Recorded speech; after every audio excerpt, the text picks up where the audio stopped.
আসসালামু আলাইকুম ভিউয়ার্স, কেমন আছো সবাই? আশা করি সবাই অনেক অনেক ভালো আছো। তো প্রতিদিনের মতো একটা নতুন ব্লগ ভিডিও নিয়ে চলে আসলাম। তো তোমাদের ভাইয়া বাজার থেকে কিছু শুকনা মরিচ, আলু আর কচুর মুখী আনছে। তো সবগুলো আমি ঢেলে শুকনা মরিচ বেছে নিচ্ছি। বেছে একটা ছোট কন্টেনারে রেখে দেব। শুকনা মরিচ অনেক সময় ভর্তার কাজে লাগে। শুকনা মরিচ দিয়ে ভর্তা করলে ভালো লাগে।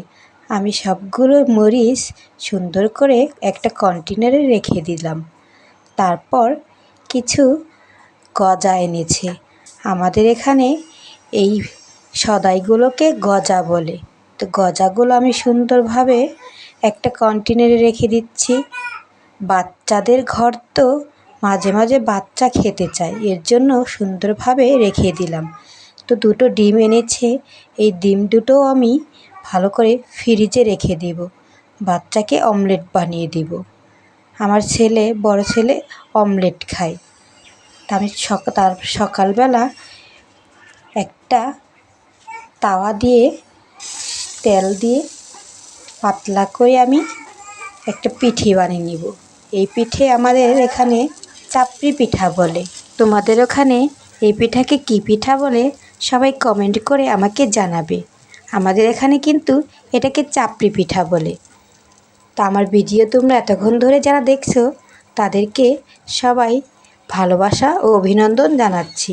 আর আমার নতুন বন্ধু হলে আমার চ্যানেলটা সাবস্ক্রাইব করে দিবা। আর আমার পুরাতন বন্ধুদের ভালোবাসা ও অভিনন্দন জানাচ্ছি।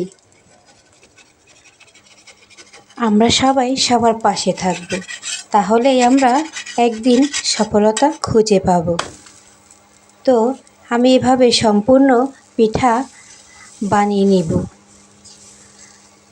আমি তোমাদের কাছে আরেকবারও রিকোয়েস্ট করছি, তোমরা আমার নতুন বন্ধু হলে আমার চ্যানেলটা সাবস্ক্রাইব করে দিবা আর কমেন্ট করে তোমাদের মতামত আমাকে জানাবা। আমার ভুল ত্রুটি তোমরা ক্ষমা চোখে দেখবা। এভাবে আমি সম্পূর্ণ পিঠা বানিয়ে নিব। সবাই ভালো থাকবে, সুস্থ থাকবে। আল্লাহ হাফেজ।